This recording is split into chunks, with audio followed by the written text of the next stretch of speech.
नाज़रीन, पाकिस्तान की तरक्की के साथ साथ भारत की आंखों में ककरों का इजाफा हो जाता है। पाकिस्तान ने एटमी टेक्नोलॉजी में जो तरक्की की है, इसको देखकर भारत की नींदें हराम हो चुकी हैं। पाकिस्तान ने छोटे साइज के खतरनाक एटम बम बनाकर भारत, अमेरिका और इसराइल को दिन में तारे दिखा दिए हैं। हमने बहुत पहले एक वीडियो में जिक्र किया था कि पाकिस्तान ने एक ऐसा एटम बम भी बना लिया है जो ब्रीफ केस में एक जगह से दूसरी जगह ले जाया जा सकता है, और भारत को शायद इसकी खबर बहुत देर में मिली है और अब इसका मीडिया ववेला मचा रहा है कि पाकिस्तान ने छोटे लेकिन खतरनाक एटम बम बना लिए हैं जो कि 2000 किलोमीटर की दूरी तक फेंके जा सकते हैं और इनके लिए किसी भारी भरकम लॉन्चर की भी जरूरत नहीं होती।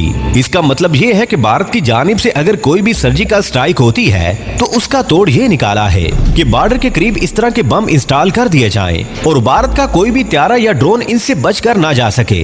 नाज़रीन, भारतीय अखबार भारत टाइम की रिपोर्ट में बताया गया है कि पाकिस्तान ने ऐसा एटम बम बना लिया है जो जीरो रेंज से फेंका जा सकता है और 2000 किलोमीटर तक जा सकता है। इस अखबार ने शाह सुर्खी भी इसी खबर की लगाई है कि पाकिस्तान ने छोटे और खतरनाक एटम बम बना लिए हैं। भारत के माहिरीन भारत को डरा रहे हैं कि पाकिस्तान छोटे छोटे बम बना रहा है जिस तरह के अमेरिका और रूस के पास मौजूद हैं, जो भारत की सलामती के लिए खतरा है।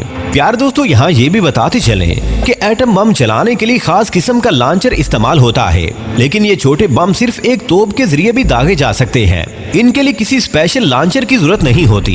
भारतीय अस्करी माहिरीन भी इस बात का खदशा जाहिर कर रहे हैं कि पाकिस्तान रूसी साख्ता के छोटे एटम बम इसलिए बना रहा है कि भारतीय जारहियत का मुकाबला किया जा सके। वो भारत को डरा रहे हैं कि पाकिस्तान भारत के लिए खतरनाक होता जा रहा है, इसलिए भारत को भी कुछ करना होगा। इसके साथ ही पाकिस्तान के जनरल ने भी ये कहा है कि पाकिस्तान बॉर्डर के पास सुरंगें बना रहा है और ये खबर भी भारतीय मीडिया ही दे रहा है पाकिस्तान के जनरल के हवाले से, लेकिन उन जनरल का नाम नहीं बताया गया जिन्होंने ये बयान दिया है कि हम बॉर्डर पर इस किस्म की सुरंगें बना रहे हैं जिनमें एटम बम छुपाए जा सकेंगे और वहीं से चलाए भी जा सकेंगे। नाज़रीन, दूसरी तरफ भारत को एक और भी खतरा पैदा हो चुका है।